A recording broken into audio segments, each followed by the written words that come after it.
बच्चों, केमिस्ट्री में जो चैप्टर आप बिलियन पढ़ रहे थे, तो बिलियन में आप बिलियन पढ़ चुके थे।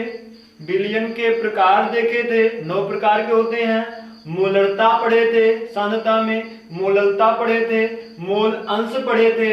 उसके बाद आज हम बिलियन में पढ़ेंगे जब आपका विलायक द्रव हो, तो द्रवीय विलायक के बारे में पढ़ेंगे। तो द्रवीय विलायक में आपका विलेय क्या हो? आपका विलेय गैस हो, आपका विलेय क्या हो सकता है? आपका विलेय द्रव हो, और आपका विलेय किस अवस्था में हो? ठोस अवस्था में हो। तो यहाँ पे विलायक द्रव में रहेगा, विलेय गैस में भी हो सकता है, विलेय द्रव में भी हो सकता है, विलेय ठोस अवस्था में हो सकता है। जब द्रव विलायक हो और विलेय गैस हो, तब हम हेनरी के नियम की सहायता से पढ़ेंगे। हेनरी का नियम पढ़ेंगे। यहाँ पे जब आपका विलायक द्रव हो और विलेय भी द्रव हो, तब वहां पे हम राउल्ट का नियम पढ़ेंगे। यदि आपका विलायक द्रव है और विलेय क्या ठोस है, तब वहां पे हम अणुसंख्य गुणधर्म पढ़ेंगे। अणुसंख्य गुणधर्म के बारे में पढ़ेंगे। तो सबसे पहले आज हम हेनरी का नियम देखेंगे, उसके बाद राउल्ट के नियम पर हम चर्चा करेंगे। तो हेडिंग डालना हेनरी का नियम। तो हेनरी का नियम क्या है? तो हेनरी का नियम सबसे पहले किस पे लगता है? हेनरी का नियम आपका विलायक द्रव हो और विलेय किस अवस्था में हो? गैस अवस्था में हो, तो बता सकते हैं स्थिर ताप पर। ताप बदलेना, स्थिर ताप पर किसी गैस का आंशिक दाब, किसी गैस का आंशिक दाब उसके मोल प्रभाज के समानुपाती होता है। उसके मोल प्रभाज के समानुपाती होता है। ये आपका किसका नियम हो गया? हेनरी का नियम। तो यहां से बताया गया स्थिर ताप पर किसी गैस का आंशिक दाब उसके मोल प्रभाज के समानुपाती होता है। तो आपका गैस किस अवस्था में था? विलेय में था। गैस विलेय था और विलायक क्या था? द्रव था। तो यहां बताया गया जो उस गैस का दाब होगा किसके प्रोपोर्शनल होगा? उस गैस के मोल प्रभाज के। मान लीजिए हम जीटा वी या X V P is equal to proportional हटाएंगे KH इंटू एक्स वी। यही हेनरी का नियम है, जहां KH हेनरी स्थिरांक है, हेनरी स्थिरांक है, और जो आपका XV है ये गैस का मोल प्रभाज या गैस का मोल अंश है। यहां से बताया गया जिस गैस को आप घोल रहे हो, तो गैस कब ज्यादा घुलेगी? जब उस पे दाब ज्यादा लगाओगे। तो यहां से लिख सकते हो दाब अगर बढ़ेगा, अगर हम किसी भी चीज पर दाब बढ़ाएंगे उस समय गैस की विलेयता भी बढ़ जाएगी। ये है रिलेशन। अगर दाब ज्यादा होगा तो गैस भी ज्यादा घुलेगी। जितना ज्यादा दाब लगाओ गैस की विलेयता भी उतनी ही ज्यादा बढ़ जाएगी। तो यहां से हेनरी के नियम के अनुप्रयोग क्या है? हेनरी के नियम के अनुप्रयोग हम देख लेते हैं। हेनरी का नियम जो है वह शीतल पेय पदार्थ लगता है। शीतल पेय पदार्थ जैसे आप देखते होंगे कोको कोला आता है, उसमें कार्बन डाइऑक्साइड गैस घुली होती है, और आप उसको देखते हैं वो उच्च दाब पर उस बोतल को बंद किया जाता है, और दाब जब ज्यादा होता है तो जिसके कारण कार्बन डाइऑक्साइड या जो भी गैसें घुली हैं वो क्या होती हैं? आराम से उसमें बहुत ज्यादा मात्रा में घुली होती हैं। जैसे ही आप उस ढक्कन को खोलते हो उसमें का दाब कम हो जाता है और गैसें बुलबुलों के रूप में बाहर आने लगती है। और इसका उपयोग यहां पर डाल सकते हैं हेनरी का नियम का अनुप्रयोग। हेनरी के नियम का अनुप्रयोग तो कहां पे किए हैं? पहला है शीतल पेय पदार्थ। शीतल पेय पदार्थ में ठंडा जो होता है उसमें इसका यूज किया जाता है हेनरी का नियम। दाब ज्यादा होगा तो विलेयता क्या हो जाएगी, बढ़ जाती है। यही कारण है जब उसको ढक्कन खोलने के बाद पुनः ढक्कन बंद कर देते हैं तो उतना दाब नहीं हो पाता, जिसके कारण उसमें गैस की विलेयता घट जाती है। दूसरा, गोताखोर। गोताखोर क्या करते हैं, जब वे समुद्र के अंदर जाते हैं तो अपने जो टैंक लिए होते हैं गैस का, उसमें हीलियम गैस को डाल लेते हैं तनु करने के लिए। क्यों ऐसा करते हैं, क्योंकि नीचे जाने पर क्या होता है, दाब बढ़ जाता है, और जब दाब बढ़ जाएगा तो जो उनके टैंक में गैस है ऑक्सीजन गैस या तो क्या हो जाएगी, वो उनके रक्त में ज्यादा मात्रा में घुल जाएगी। नीचे जाने पर क्या हुआ है, दाब बढ़ रहा है, और दाब बढ़ा तो जो गैस की मात्रा थी, आपका रक्त किस अवस्था में, द्रवावस्था में, तो विलायक द्रव हो गया और गैस आपका विलेय है, ज्यादा मात्रा में घुल जाएगी। उसके बाद जब वो बाहर आएंगे, जब गोताखोर समुद्र से बाहर आते हैं तो क्या होता है, पानी से जब बाहर आएंगे तो उनका जो प्रेशर था, प्रेशर क्या हो जाएगा, कम हो जाता है। ऊपर आने प्रेशर कम हो जाएगा, और जब अचानक बाहर आएंगे प्रेशर कम हो गया, और जो उनकी गैस की विलेयता थी वो क्या हो जाएगी, निकलना शुरू हो जाएगी। गैस जब बाहर अचानक निकलेगी तो जो आपके नसें हैं वो फट सकती हैं, जिसके कारण उस गोताखोर की मौत भी हो सकती है। इसी कारण ज्यादा मात्रा में गैसें ना घुले, उसमें हीलियम गैस को डालकर उस गैस को तनु कर लेते हैं, जिससे आप उनके शरीर में कम मात्रा में गैसें घुलती हैं। तो गोताखोर भी इसका प्रयोग करते हैं। किसको, गोताखोर हीलियम गैस से क्या करते हैं, हीलियम गैस से टैंक को तनु करते हैं।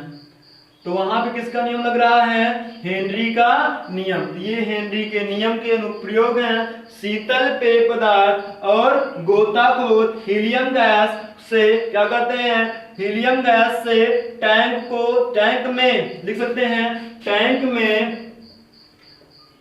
में भरी गैस को तनु करते हैं।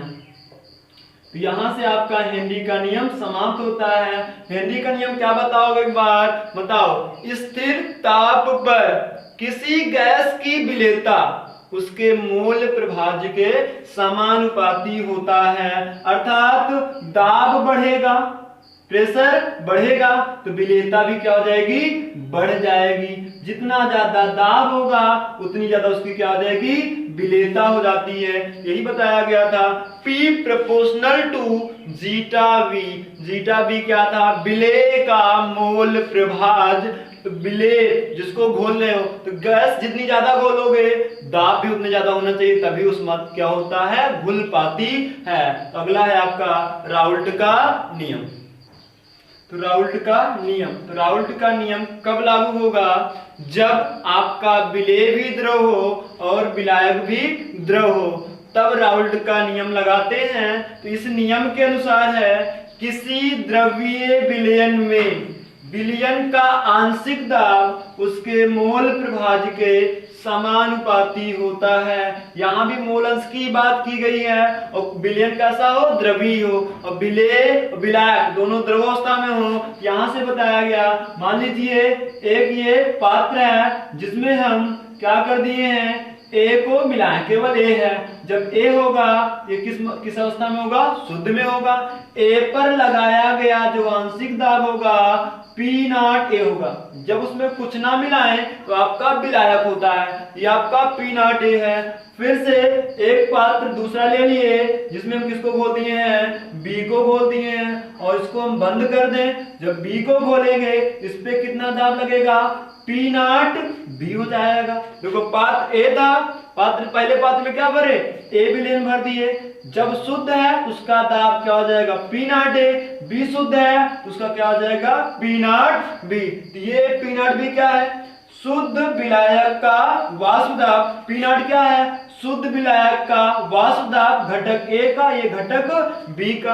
अब हम एक पात्र और ले लें तो क्या करेंगे, A और B को दोनों मिक्सचर कर दें। जब ए और बी मिला देंगे तो क्या बन जाएगा, बिलियन बन जाएगा।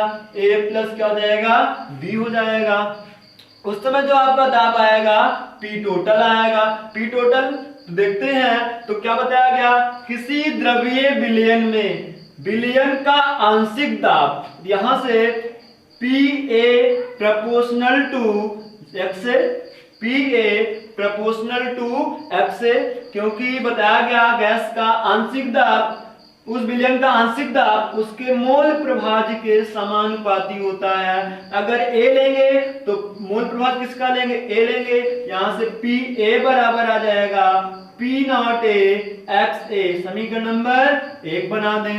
अब हम किसका लें, इसको लिख सकते हैं विलयन विलायक ए के लिए, विलायक ए के लिए, यहां से विलायक बी के लिए क्या लिख सकते हैं, विलायक बी के लिए क्या लिख सकते हैं, P B proportional to zeta B, या एक्स बी कहो चाहे जीटा बी कहो, मोल प्रभाव कह सकते हो, तो P B proportional to zeta B.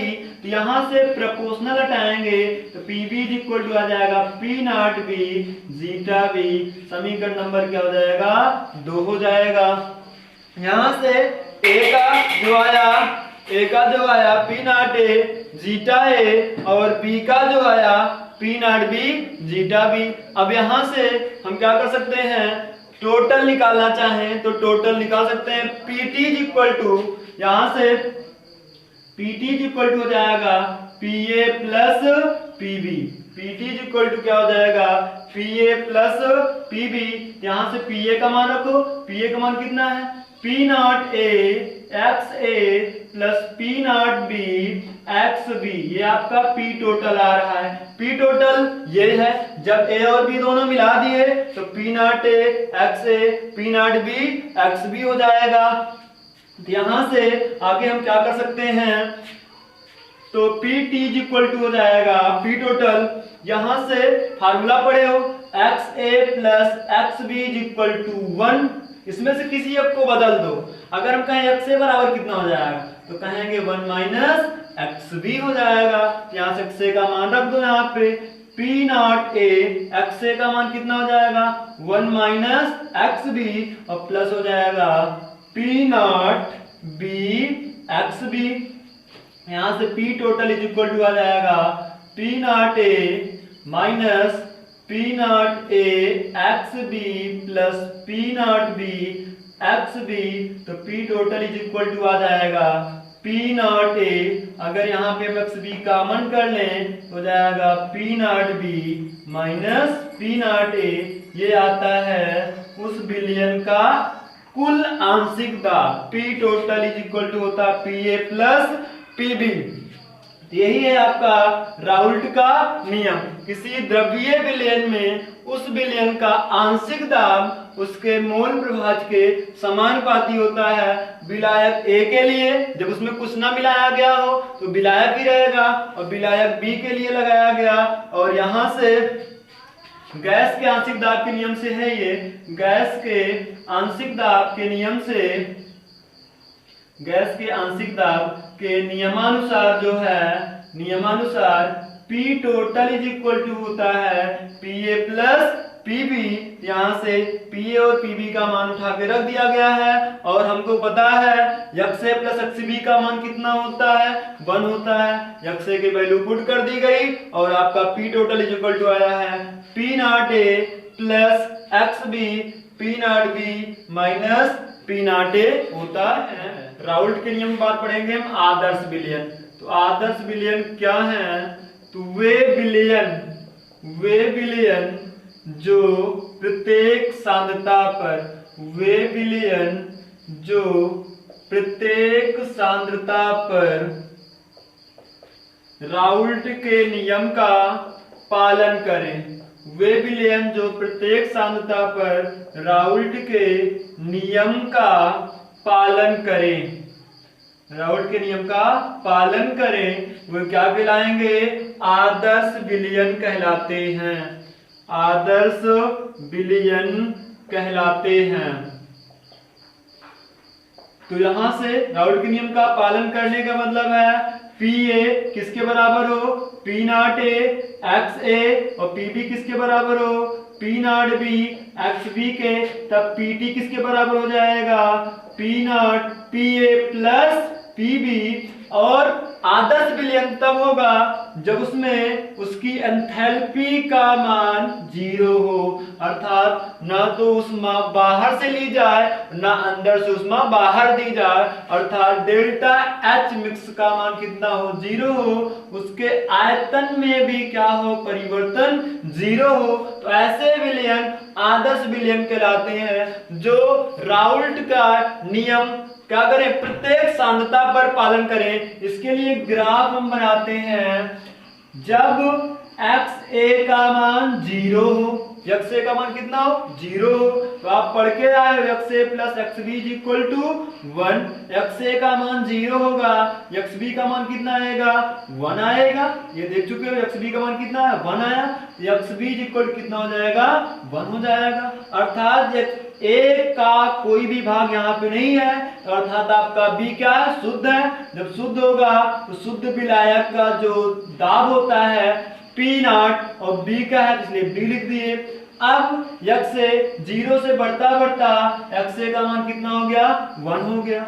जब एक्स ए का मान 1 हो गया, एक्स बी का मान कितना हो जाएगा, यहाँ से 1 से 1 गायब हो जाएगा, एक्स इज इक्वल टू कितना हो जाएगा, 0 हो जाएगा। अर्थात एक्स बी 1 से धीरे धीरे किधर की ओर अग्रसर है, 0 की ओर, और एक्स ए 0 से धीरे धीरे 1 की ओर है। यहाँ पर देखें एक्स बी का कोई मात्रा नहीं है, एक्स ए केवल है। यहाँ पे आपका क्या आ गया, शुद्ध दाब किसका, ए का, तो पी नॉट ए हो जाएगा। अब यहां से हम देखें एक्स बी 1 से कहां पे हुआ, 0 पे, तो यहां से जैसे जैसे मोल प्रभाज घटता है दाब भी क्या होता है, घटता है। यहां से ये ग्राफ आ जाएगा, क्योंकि 1 से 0 नियम पढ़ चुके हो।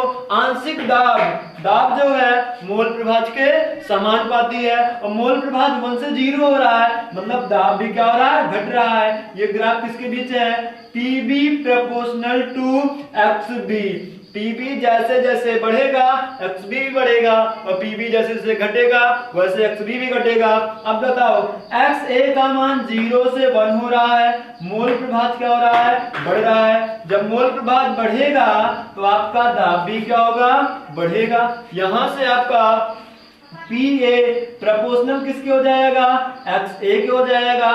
जब ए का मान 0 से 1 हो गया तब इसका दाब भी यहां से 0 से बढ़कर पी नॉट ए हो गया। अगर इन दोनों को हम जोड़ दें तो आपका क्या आ जाएगा, P total is equal to P A plus P B आ जाएगा।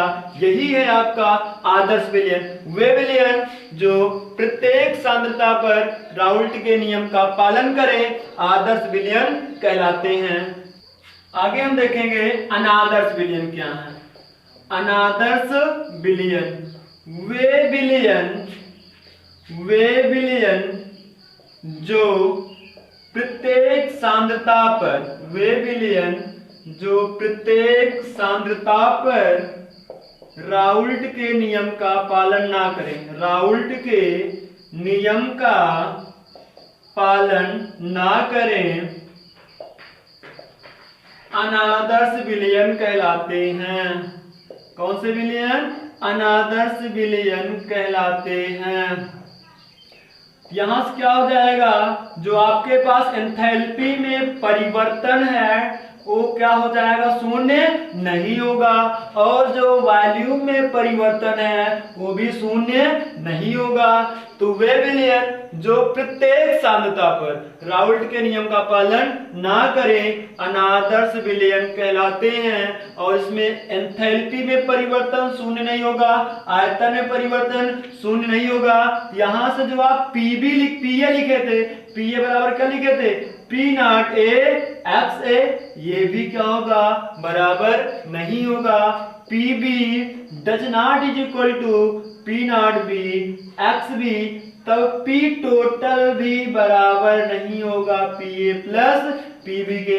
जब P A P not A X A के बराबर ना हो, P B P not B X B के बराबर ना हो, पी टी भी P A plus P B के बराबर नहीं होगा, तब क्या हो जाएगा यहां से अनादर्श विलयन अब कितने प्रकार के हो जाएंगे?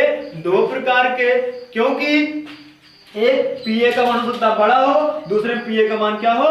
छोटा हो। इस तरीके से अनादर्श विलयन 2 प्रकार का होता है, एक है धनात्मक विचलन, दूसरा है ऋणात्मक विचलन। धनात्मक विचलन, तो धनात्मक विचलन क्या है?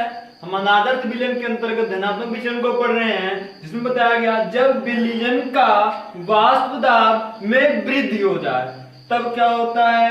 धनात्मक विचलन प्रदर्शित करता है, क्योंकि बताया गया था अनादर्श विलयन में P A does not is equal to P not A X B, P B does not is equal to P not B X B, और P total does not is equal to P A plus P B बराबर नहीं है। इसका मतलब या तो P A बड़ा होगा P not A X B से, या पी ए छोटा होगा P not A X B से। जब पी ए बड़ा हो, ये बताया गया ना, जब विलयन के वाष्प दाब में वृद्धि हो जाए तब क्या करेंगे? धनात्मक विचलन प्रदर्शित करते हैं। यहां से P A greater than P not A X A, P B greater than P not B X B. जब पी ए पी बी बड़ा है तो पी टोटल आल्सो बड़ा होगा, यहाँ पे P A plus P B. यहां से ये बराबर नहीं है, जब विलयन के वाष्प दाब में क्या हो जाए? वृद्धि हो जाए। और इसके लिए हम ग्राफ खींचते हैं, तो ग्राफ क्या कहता है? जब एक्स ए का मान 0, एक्स बी का मान कितना हो जाएगा? 1 हो जाएगा, क्योंकि दोनों का योग 1 होता है। तो अब एक्स ए का मान 0 से बढ़कर कितना हो गया? 1 हो गया। एक्स बी का मान कितना हो जाएगा? 0 हो जाएगा। जब एक्स ए 0 है तब केवल बी ही है, तो उस समय जो उसका दाब आएगा वो कितना आएगा? पी नॉट बी आएगा। जब एक्स ए का मान 1 है तो बी का मान कितना है? 0 है, तो इस पे कितना आ जाएगा? पी नॉट ए आएगा, क्योंकि इस समय ए अकेले है, बी की मात्रा कितनी है? 0 है। यहां से क्या कर सकते हैं? पी बी बताओ, एक्स बी का मान 1 से 0 लगातार क्या है? घट रहा है, और एक्स ए का मान 0 से 1 लगातार क्या है? बढ़ रहा है। इसको इस तरीके से बना सकते हैं, तो ये आपका है पी बी घट रहा है, और एक्स ए का मान बढ़ेगा तो पी ए का मान बढ़ेगा। लेकिन कहा गया P A greater than, P A क्या है? बड़ा है, तो लाइन नीचे ना जाके क्या हो जाएगी? पी ए का मान हल्का सा बढ़ के आएगा, अर्थात ग्राफ ऊपर से आएगा। अगर यही कम होता तो ग्राफ नीचे से आता। अब बताओ, पी बी भी बड़ा है, यहां से पी बी का ग्राफ भी ऊपर से जाएगा, और पी ए बड़ा पी बी बड़ा तो पी टोटल भी बड़ा हो जाएगा। तो पी टोटल का मान, अगर इसको टोटल जोड़ दें, ये पी टोटल है, तो टोटल का मान भी क्या हो जाएगा? बढ़ जाएगा, अर्थात ग्राफ ऊपर से जाएगा, क्योंकि दाब में क्या हो चुकी है? वृद्धि हो चुकी है। यही है आपका धनात्मक विचलन। यदि इसकी नोट्स, अगर आपको डिस्क्रिप्शन में इसकी नोट्स की लिंक हम दे देंगे, वहां जाकर आप इसको डाउनलोड कर सकते हैं। ऋणात्मक विचलन, ऋणात्मक विचलन क्या है? जब विलयन के वाष्प दाब में कमी आ जाए तब ऋणात्मक विचलन प्रदर्शित करता है। और यहां से क्या बताया गया? जो आपका पी ए होगा वो क्या हो जाए? कम हो जाए, P not A X A, P B भी क्या हो जाए? कम हो जाए, P not B X B, तब पी टोटल भी कम हो जाएगा P A plus P B से। तब आप इसके लिए अगर ग्राफ खींचना चाहें तो ग्राफ आपका आएगा एक्स ए का मान 0, एक्स बी का मान क्या हो जाएगा? 1 हो जाएगा। एक्स ए का मान बढ़ता बढ़ता बढ़ता बढ़ता एक्स इज इक्वल क्या हो जाएगा? 1 हो जाएगा। तब एक्स बी का मान क्या हो जाएगा? 0, क्योंकि दोनों का योग 1 होता है। जब एक्स ए 0 है तब X B is equal to 1, तब यहाँ पे क्या आ जाएगा? पी नॉट बी आ जाएगा। ये पॉइंट इस लाइन में कहीं पर भी रख सकते हो। मान लिया गया वैल्यूज की यहाँ पे आ रही है, एक्स ए का मान 1 और एक्स बी का मान 0, यहाँ से क्या आ जाएगा? P नॉट B आ जाए, क्योंकि शुद्ध है इस समय आपका B नहीं मिलाया गया। अब जब 1 से क्या हो रहा है, 0 हो रहा है, मोल प्रभाज घट रहा है, तो दाब भी क्या हो जाएगा, घट जाएगा। मोल प्रभाज A का बढ़ रहा है, इसका दाब भी क्या हो जाएगा, बढ़ जाएगा। और ये P टोटल है, दोनों को जोड़ दो।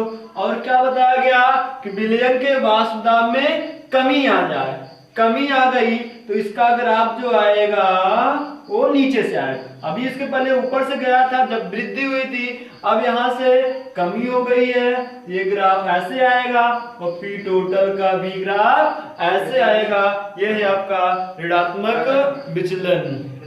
इस तरीके से ऋणात्मक विचलन के बाद हम क्या पढ़ेंगे, वाष्प दाब। क्या पढ़ेंगे, वाष्प दाब। तो वाष्प दाब क्या है, वाष्प के द्वारा द्रव की सतह पर, वाष्प के द्वारा द्रव की सतह पर लगाया गया दाब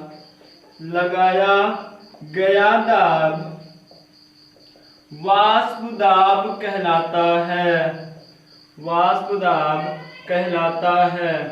तो ये आपके पास ये बर्तन है जिसको हम क्या कर दिए हैं, बंद कर दिए हैं। अब यहां से ये विलायक है, जब इसको अगर हम गर्म करेंगे, जब गर्म करेंगे ये क्या होगा, वाष्पित होगा, वाष्प जाकर ऊपर की तली पे क्या हो जाएंगे, वाष्प जाकर चिपक जाएंगे। साम्यावस्था के बाद ये वाष्प नीचे आएंगे और द्रव की सतह पे क्या लगाएंगे, दाब लगाएंगे। कौन लगा रहा है, वाष्प लगा रहे हैं। तो वाष्प द्वारा, जो वाष्प है उसके द्वारा द्रव की सतह पे जो दाब लगता है उसी दाब को हम क्या कहते हैं, वाष्प दाब कहते हैं। यही आपका वाष्प दाब, कि वाष्प के द्वारा द्रव की सतह पर लगाया गया दाब वाष्प दाब कहलाता है। क्वथनांक, क्वथनांक क्या है, वह ताप जिस पर विलयन का वाष्प दाब वायुमंडलीय दाब के बराबर हो जाए क्वथनांक कहलाता है। यहां से मान लीजिए आपका ये क्या है, वायुमंडलीय दाब है, ये आपका वायुमंडलीय दाब है और ये आपका क्या है, वाष्प दाब है। तो जब आप टेम्परेचर देंगे तो धीरे धीरे बढ़ता जाएगा। जब वाष्प दाब किसके बराबर हो जाए, वायुमंडलीय दाब के बराबर हो जाए, तो वह चीज क्या होती है, उबलने लगती है, अर्थात उसमें से भाप निकलने लगता है। और जिस ताप पर ये होता है वही ताप क्या कहलाता है, क्वथनांक कहलाता है। मान लीजिए आपका वाष्प दाब ये है, मान लीजिए आपका वाष्प दाब ये है, मान लीजिए आपका वाष्प दाब ये है, तो क्वथनांक किसका ज्यादा होगा, कौन जल्दी उबलेगा, तो जो जितना ऊपर होगा, यहां से ये इधर है, फिर दूसरा इधर है, तीसरा इधर है, तो वाष्प जिसका वाष्प दाब जितना कम होगा वह उसका क्वथनांक उतना ही कम होगा, अर्थात वह चीज बहुत जल्दी ही उबलने शुरू हो जाएगी। तो यहां से इसका क्वथनांक सबसे ज्यादा होगा। और अगर कोई चीज उबल रही है तो उसके बाद जो आप हीट देते हो, ऊष्मा देते हो, वो क्या होती है, भाप बनकर बाहर निकल जाती है। यही कारण है कि हम खाना को जल्दी पकाने के लिए प्रेशर कुकर का यूज करते हैं। वाष्प दाब जितना कम होगा क्वथनांक उतना ही ज्यादा होगा। तो अभी आपका वाष्प दाब यहाँ पे, एक यहाँ पे, एक यहाँ पे, तो यहाँ से यहाँ तक पहुंचने के लिए आपको ज्यादा ताप देना पड़ेगा, अर्थात क्वथनांक भी ज्यादा हो जाएगा। तो वाष्प दाब ज्यादा तो क्वथनांक भी क्या हो जाएगा, ज्यादा हो जाएगा।